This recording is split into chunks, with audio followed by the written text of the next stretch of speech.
नमस्कार, मनीषा टेस्टी रेसिपीमध्ये तुमचे सर्वांचे मनापासून खूप खूप स्वागत। आज आपण पितृपक्षनिमित्त थापेवडी, जिला आपण पाटवडी पण म्हणतो, ती कशी करायची ते बघणार आहोत। पितृपक्षात श्राद्धाचं जे जेवण केलं जातं त्यातीलच एक पदार्थ म्हणजे पाटवडी। पाटवडी करताना बऱ्याचदा आपल्याला काही ना काही प्रॉब्लेम्स येत असतात। त्यातील महत्त्वाचा म्हणजे बेसन पिठाच्या गुठळ्या होतात। तर त्यासाठी आज मी खूप सोपी पद्धत तुमच्यासोबत शेअर केलेली आहे आणि इथं मी जे पाण्याचं मेजरमेंट सांगितलेलं आहे त्यामुळे तुमची पाटवडी अजिबात बिघडणार नाही। आणि तुम्ही जर पहिल्यांदाच ही पाटवडी करत असाल तर फक्त 10 मिनिटात परफेक्ट अशी तुमची पाटवडी येईल।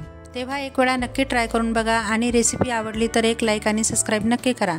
चला तर मग रेसिपीला सुरुवात करूया। तर आता आपण सुरुवातीला थापेवडीसाठी छोटंसं वाटण तयार करून घेणार आहोत। तर इथं एका डिशमध्ये मी 3 ते 4 हिरव्या मिरच्या, 1 इंच आल्याचा तुकडा, 10 ते 15 लसणाच्या पाकळ्या, थोडीशी कोथिंबीर आणि 1 चमचा जिरे घेतलेले आहे। आता हे सर्व साहित्य मी मिक्सरच्या भांड्यामध्ये टाकून घेणार आहे। आता हे मिश्रण पाणी न टाकता बारीक वाटण करून घ्यायचं आहे। हे बघा, या पद्धतीचं बारीक वाटण करायचं आहे। आता आपण वडीसाठी बेसन पीठ भिजवून घेऊया। तर त्यासाठी इथं मी एक बाउल घेतलेला आहे आणि त्यामध्ये 1 कप मी बेसन पीठ घेतलेलं आहे। इथं तुम्ही कोणत्याही एका वाटीचं मेजरमेंट करून घ्यायचं आहे।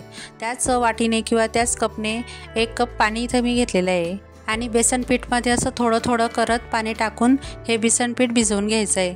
एकदम पाणी टाकायचं नाही, नाहीतर बेसन पिठाच्या गुठळ्या होतात आणि मग त्या लवकर मोडत नाही। त्यासाठी असं थोडं थोडंच पाणी टाकत हे बेसन पीठ व्यवस्थित भिजवून घ्यायचं आहे। आणि बऱ्याच जणांकडून असा एक प्रॉब्लेम होतो की त्या वड्या करताना गुठळ्या किंवा गाठी होतात आणि अजिबात त्या मोडता येत नाही।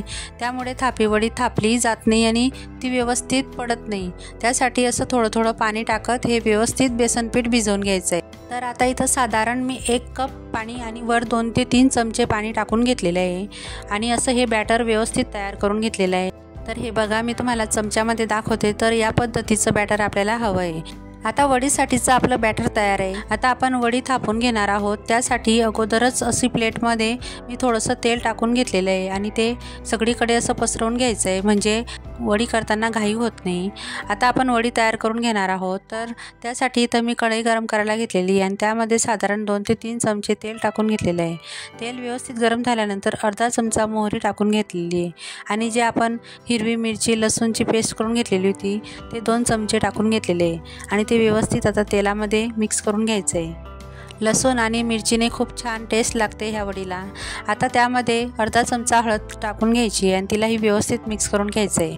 आता इथं मी वडीसाठी पाण्याचं मेजरमेंट सांगते। तर इथं ज्या कपाने आपण पीठ घेतलेलं होतं त्याच कपाने अर्धा कप पाणी घेतलेलं आहे। हे परफेक्ट माप आहे आपलं। आता त्यामध्ये मी ओवा टाकून घेणार आहे। तर इथं मी अर्धा चमचा ओवा क्रश करून घेतलेल्या होत्या आणि त्याही टाकून घ्यायच्या आहे। त्यामुळे वडीला खूप छान स्वाद येतो। तुम्ही यामध्ये जिरंही टाकून घेऊ शकता। नंतर त्यामध्ये चवीनुसार आपण मीठ टाकून घ्यायचं आहे। आता पाण्याला चांगली उकळी आली की त्यामध्ये आपण हे बॅटर आहे ते अलगद सोडून घ्यायचं आहे। हळूहळू सोडायचं आहे, जास्त एकदम नाही टाकून घ्यायचं आहे आणि चमचा असं सतत हलवत राहायचं आहे आणि बॅटर सोडायचं आहे आणि गॅसची फ्लेम लोच करून घ्यायची। मंद आचेवर आपल्याला हे व्यवस्थित ढवळून घ्यायचं आहे। जोपर्यंत हे घट्टसर होत नाही तोपर्यंत आपल्याला गॅसची फ्लेम अजिबात मोठी करायची नाही आहे आणि आता हे व्यवस्थित चमच्याने एकसारखं असं हलवत राहायचं आहे। अजिबात चमचा बंद करायचा नाही, असं हलवतच राहायचं आहे। त्यामुळे काय होतं तर याच्या गाठी अजिबात होत नाही आणि जे मिश्रण आहे ते व्यवस्थित असं मऊसूत येतं। हे बघू शकता तुम्ही व्हिडिओमध्ये, अजिबात वडीच्या अशा गाठी झालेल्या नाही आहेत। तर असं सॉफ्ट असं मिश्रण तयार झालेलं आहे। तर आता मंद आचेवरच आपल्याला हे एकसारखं सतत हलवायचं आहे जोपर्यंत हे थोडंसं घट्टसर होत नाही तोपर्यंत। आता मी तुम्हाला अजून एक ट्रिक सांगते। यामध्ये मी थोडंसं तेल टाकून घेतलेलं आहे, त्यामुळे काय होतं तर मिश्रण अजिबात कडक पडत नाही आणि मस्त मऊसूत असं राहतं। आता यावर आपण झाकण ठेवून 3 ते 4 मिनटं याला व्यवस्थित वाफ देऊन घ्यायची आहे। तर आता 3 ते 4 मिनटानंतर बघू शकता मस्त वाफ बसलेली याला आणि छान शिजलेलं आहे। पीठ एकदम मऊसूत झालेलं आहे, अजिबात गाठी वगैरे नाही आहे। आणि तुम्हाला जर अजून थोडंसं असं पातळ वाटत असेल तर तुम्ही अजून 2 ते 3 मिनटं वाफ देऊन घ्यायची। आता हे मिश्रण तयार आहे। मी गॅस बंद करून घेतलेला आहे आणि गरमच असताना आपण जे प्लेट तयार करून घेतलेली होती, तेल लावून घेतलेलं होतं प्लेटला, त्यामध्ये आपण आता हे मिश्रण टाकून घ्यायचं आहे आणि असंच चमच्याने व्यवस्थित हे पसरवून घ्यायचं आहे। तुम्ही हाताने जर करत असाल तर हाताला थोडंसं तेल लावून घ्यायचं आणि मगच सारखंच हे वडी थापून घ्यायची।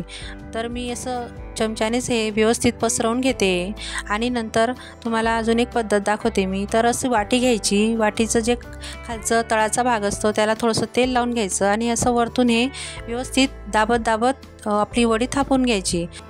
जे नवशिके असतील त्यांना हाताने थापता येत नसतील त्यांच्यासाठी ही अगदी सोपी पद्धत आहे, म्हणजे एकदम झटपट अशी ही वडी तयार होते। तर आता आपण याला थोडंसं थंड करून घेऊ, पण त्याआधी मी इथं यावर थोडीशी कोथिंबीर टाकून घेणार आहे।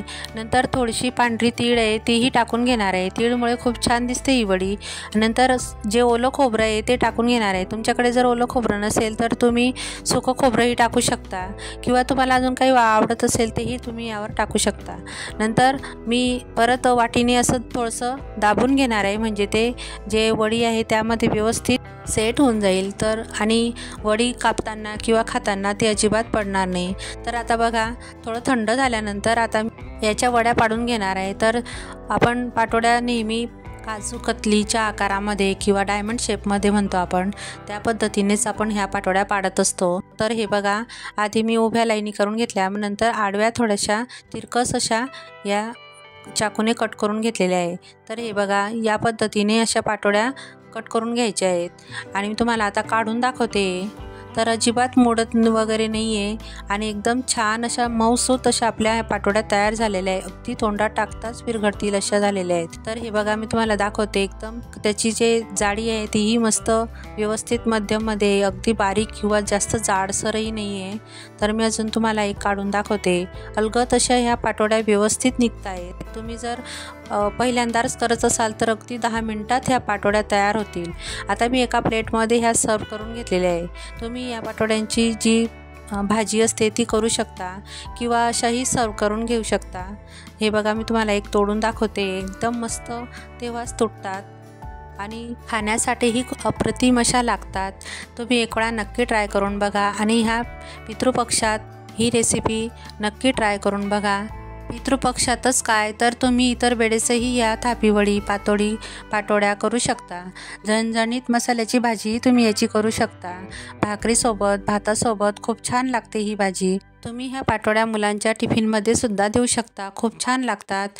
तर एक वेळा मी सांगितलेल्या पद्धतीने नक्की ट्राय करून बघा आणि मला कमेंट करून नक्की सांगा।